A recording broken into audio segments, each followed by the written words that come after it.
بسم اللہ الرحمن الرحیم۔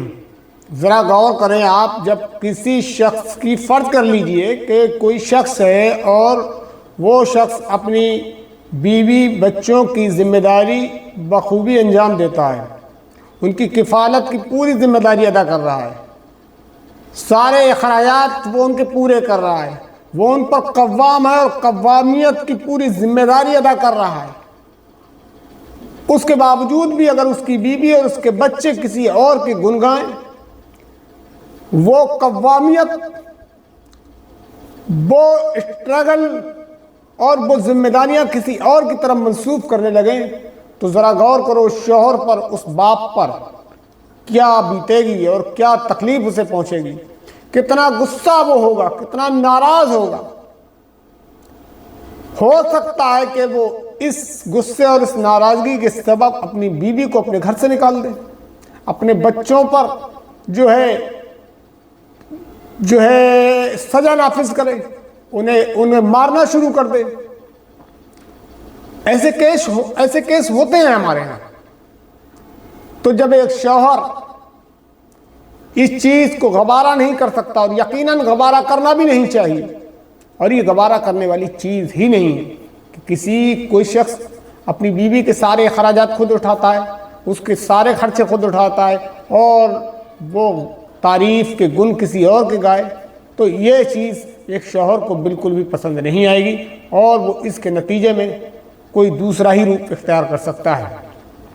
اب ذرا غور کرو، اللہ تعالیٰ تو بہت ہی زیادہ غیرت مند ہے، آپ کی تمام ضرورتیں اللہ تعالیٰ پوری کر رہا ہے،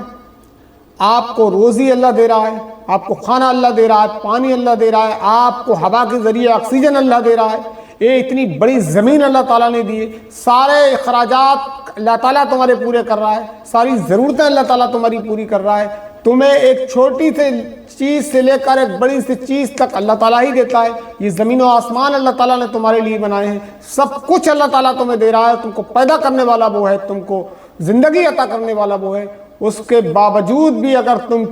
کسی غیر اللہ کو پکارنا شروع کر دو، کسی غیر اللہ سے دعائیں مانگنا شروع کر دو، یہ جو نعمتیں تم استعمال کر رہے ہو یہ کسی اور کی طرح منسوب کرنا شروع کر دو، تو اللہ تعالیٰ اس چیز کو کیسے گوارا کر سکتا ہے؟ اسی لیے اللہ تعالیٰ نے کہا کہ شرک سب سے بڑا گناہ ہے، سب سے بڑا جرم ہے، ان الشرک لظلم عظیم، شرک سب سے بڑا ظلم ہے، سب سے بڑا گناہ ہے، سب سے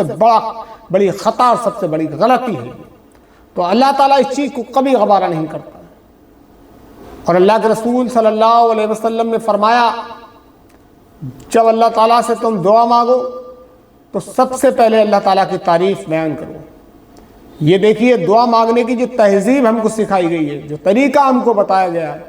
وہ بھی یہ بتایا گیا کہ جب ہم جس ہستی سے مانگ رہے ہیں پہلے اس ہستی کی تعریف بیان کی جائے، اور اس کے بعد پھر نبی محترم صلی اللہ علیہ وسلم پر درود و پاک پڑھا جائے، پھر اس کے بعد اپنی حاجات اللہ تعالیٰ کے سامنے رکھی جائیں، اس سے مانگا جائے۔ تو توحید امپورٹنٹ چیز ہے، توحید سے زیادہ اہمیت کی حامل کوئی چیز نہیں۔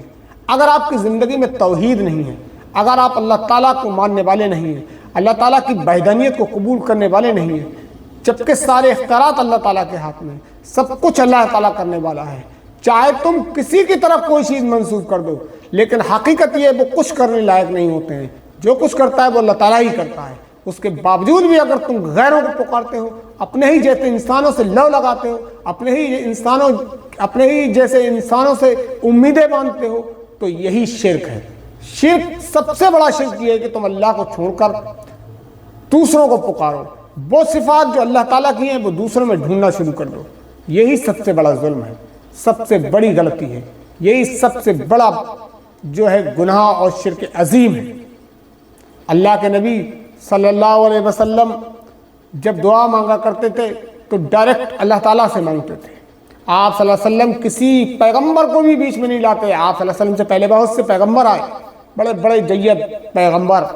حضرت ابراہیم علیہ السلام خلیل اللہ، حضرت موسیٰ علیہ السلام، لیکن نبی محترم صلی اللہ علیہ وسلم کو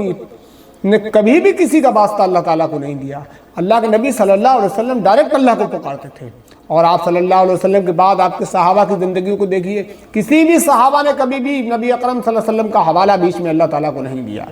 ڈائریکٹ اللہ تعالیٰ سے مانگتے تھے۔ اور اللہ تعالیٰ خود قرآن مجید میں کہتا ہے کہ میں تمہارے شہرک سے بھی زیادہ قریب ہوں، میرا بندہ جب مجھے پکارتا ہے تو میں اس کی پکار سنتا ہوں، اور صرف سنتا ہی نہیں ہوں، اس کا جواب بھی دیتا ہوں، قبول بھی کرتا ہوں۔ اور مسلمان کو یہ بات تو اپنے ذہن سے نکال دینا چاہیے کہ کسی مسلمان کی دعا رد ہوتی ہے، کبھی بھی کسی مسلمان کی کوئی دعا رد نہیں ہوتی ہے، دعا ہر حال میں قبول ہوتی ہے۔ اس کی شکلیں ضرور تین اللہ کے رسول صلی اللہ علیہ وسلم نے بتائی، یا تو جو مانگ رہا ہے وہ مل جائے گا، یا اس کے بدلے کوئی مصیبت ٹل جائے گی، یا اللہ اس کی دعا آخرت کے لیے بچا کر رکھ لے گا۔ بہرحال دعا رد نہیں جاتی ہے۔ تو ضروری یہ بات ہے کہ جب ہم دعا مانگیں تو صرف اللہ تعالیٰ سے مانگیں، کوئی بھی چیز کی ضرورت ہو اللہ تعالیٰ سے مانگیں۔